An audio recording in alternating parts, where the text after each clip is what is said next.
हम जानेंगे कि दुनिया के कुछ देश खाने की एक बूंद को भी सोना क्यों मानते हैं और हम उसे क्यों कचरा समझ रहे हैं। नमस्कार, आप देख रहे हैं प्राइम इंडिया न्यूज। चलिए बात करते हैं बड़ी खबर की। नमस्कार दर्शकों, आज हम एक ऐसे विषय पर बात करेंगे जो हमारी संस्कृति, हमारे दिखावे और हमारी मानवता से जुड़ा है। हम सब शादियों में जाते हैं, सज धज कर खुशियां मनाते हैं, लेकिन क्या कभी आपने उस कूड़ेदान की ओर देखा है जो शादी के पंडाल के पीछे रखा होता है, जहां हजारों लोगों का पेट भरने लायक ताजा खाना सिर्फ इसीलिए फेंक दिया जाता है क्योंकि हम अपनी शान और रुतबे की जंग में अंधे हो चुके हैं।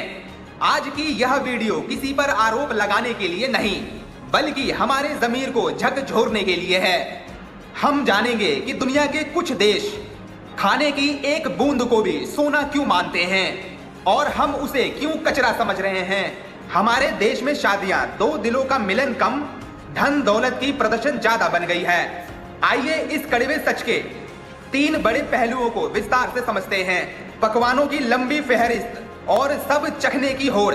आज की शादियों में 50 से लेकर 100 तरह के स्टॉल लगाए जाते हैं। मेहमान जब अपनी प्लेट उठाते हैं तो उन्हें लगता है कि उन्होंने शगुन दिया है, तो हर चीज चखनी जरूरी है। वे अपनी प्लेट को पहाड़ की तरह भर लेते हैं। नतीजा 4 चम्मच खाने के बाद बाकी सब कूड़ेदान में। क्या हमने कभी सोचा है कि उस एक प्लेट को तैयार करने में किसान की कितनी महीनों की मेहनत और कितना पानी लगा है। मेजबान का दिखावा और कम ना पड़ जाने का डर, लड़की वाले हो या लड़के वाले, समाज में अपनी नाक ऊंची रखने के लिए वे जरूरत से दुगना खाना बनवाते हैं। उन्हें डर होता है कि अगर खाना खत्म हो गया तो लोग ताने देंगे, लेकिन उन्हें इस बात का डर नहीं होता कि अगर यह खाना बर्बाद हुआ तो ईश्वर को क्या जवाब देंगे। यह रुतबा दिखाने की चाहत हर साल भारत में लाखों टन अनाज बर्बाद हो रही है। स्टेटस सिंबल का भ्रम आज एक मानसिकता बन गई है कि जितनी महंगी शादी और जितना ज्यादा वेस्ट उतना बड़ा रईस। लोग शान से कहते हैं कि भैया खाना इतना था कि आधा फेंकना पड़ा। यह रईसी नहीं, यह मानसिक गरीबी है। जिस खाने को हम कचरा समझकर फेंक रहे हैं वह किसी के लिए जीवन और मौत का सवाल है। दुनिया में कुछ ऐसे देश हैं जिन्होंने अपनी धरती और अपने संसाधनों का सम्मान करना सीख लिया है। उनके उदाहरण हमारे लिए बहुत बड़ी सीख है। फ्रांस, कानून की सख्ती। फ्रांस दुनिया का पहला ऐसा देश बना जिसने खाने की बर्बादी के खिलाफ जंग छेड़ी। वहां के कानून के मुताबिक कोई भी सुपरमार्केट या बड़ा होटल बचा हुआ खाना फेंक नहीं सकता। अगर वे ऐसा करते हैं तो उन पर भारी जुर्माना और जेल की सजा का प्रावधान है। उन्हें वह खाना गरीबों को खिलाने वाली संस्थाओं को दान करना ही पड़ता है। वहां के लोग मानते हैं कि खाना फेंकना प्रकृति के खिलाफ गद्दारी है। दक्षिण कोरिया, वजन के हिसाब से जुर्माना। यहाँ पे एज यू थ्रो तकनीक का इस्तेमाल होता है। घरों और होटलों से निकलने वाले खाने का कचरे का वजन किया जाता है और उसी के हिसाब से पैसे लिए जाते हैं। वहां शादियों में स्मॉल पोर्शन का चलन है। लोग गर्व महसूस करते हैं जब उनकी थाली साफ होती है। वहां खाने के कचरे से खाद और जानवरों का चारा बनाया जाता है, यानी कुछ भी बेकार नहीं जाता। जापान, मोटा इनाई की संस्कृति। जापान में एक प्राचीन शब्द है मोटा इनाई, जिसका अर्थ है किसी चीज को उसके पूरे मूल्य का उपयोग किए बिना बर्बाद करने का अफसोस। वहां बच्चों को बचपन से सिखाया जाता है कि चावल के एक दाने में 7 देवता वास करते हैं। शादियों में वहां बहुत ही नपा तुला खाना परोसा जाता है और मेहमान अपनी प्लेट खुद साफ करना अपना सम्मान समझते हैं। दोस्तों, समस्या बहुत बड़ी है, लेकिन इसका समाधान बहुत ही सरल है।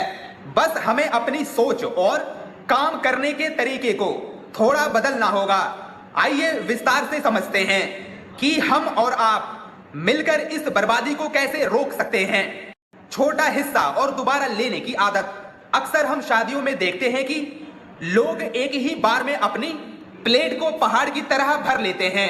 उन्हें लगता है कि बार बार लाइन में लगना ठीक नहीं दिखेगा, लेकिन समाधान यह है कि हम स्मॉल पोर्शन यानी थोड़े थोड़े हिस्से में खाना लें। आप एक बार में सिर्फ 2 चीजें लें, उसे खत्म करें और फिर दोबारा लें।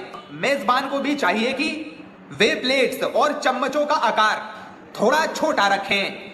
जब प्लेट छोटी होगी तो लोग कम खाना लेंगे और बर्बादी अपने आप कम हो जाएगी। याद रखिए, दोबारा खाना लेने में कोई बुराई नहीं है, लेकिन थाली में खाना छोड़ना सबसे बड़ी बुराई है। मेन्यू में वैरायटी नहीं, क्वालिटी पर जोर। दिखावे की दौड़ में हम 50 या 100 तरह के पकवान बनवा लेते हैं। सच तो यह है कि कोई भी इंसान 5 से 7 चीजों से ज्यादा नहीं खा सकता। समाधान यह है कि हम पकवानों की संख्या कम करें। 50 औसत दर्जे की डिश बनवाने से बेहतर है कि आप 10 ऐसी लाजवाब चीजें बनवाएं जिनका स्वाद लोग घर ले जाएं। जब मेन्यू सीमित और बेहतरीन होता है तो लोग उसे पूरा खाते हैं और पसंद करते हैं। इससे न केवल पैसों की बचत होती है, बल्कि खाने की बर्बादी की गुंजाइश भी खत्म हो जाती है। फूड वेस्ट मैनेजमेंट संस्थाओं से तालमेल।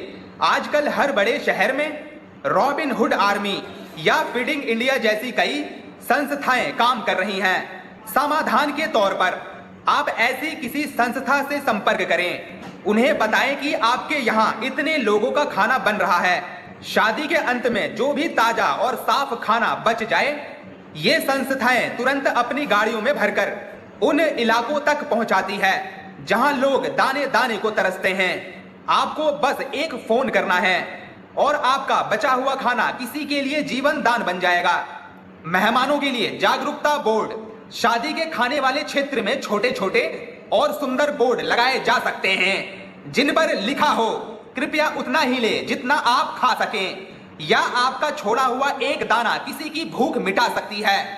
जब लोग खाते समय यह लाइन पढ़ते हैं तो उनके मन में एक जिम्मेदारी का भाव आता है। यह कोई टोकना नहीं है, बल्कि एक सभ्य तरीके से उन्हें उनकी जिम्मेदारी याद दिलाना है। जब लोग जागरूक होंगे तभी बदलाव आएगा। लाइव काउंटर को प्राथमिकता देना।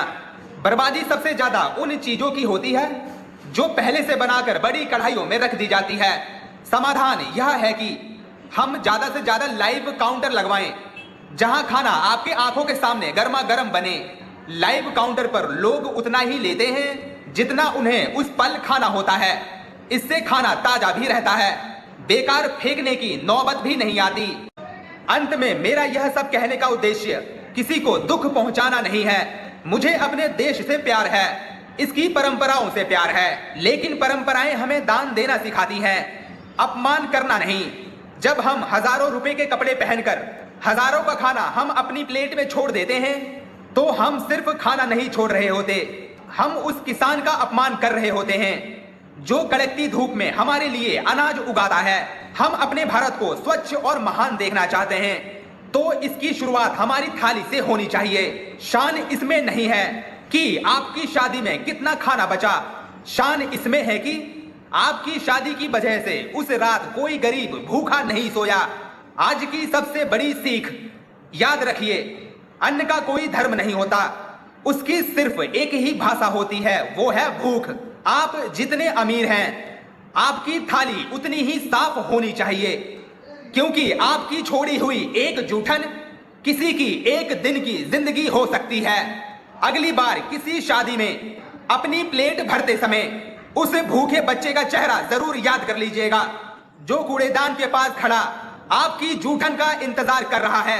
अपने भारत को सुंदर और संवेदनशील बनाइए। जय हिंद, जय भारत। फिलहाल मेरे साथ सिर्फ इतना ही। आप देखते रहिए प्राइम इंडिया न्यूज।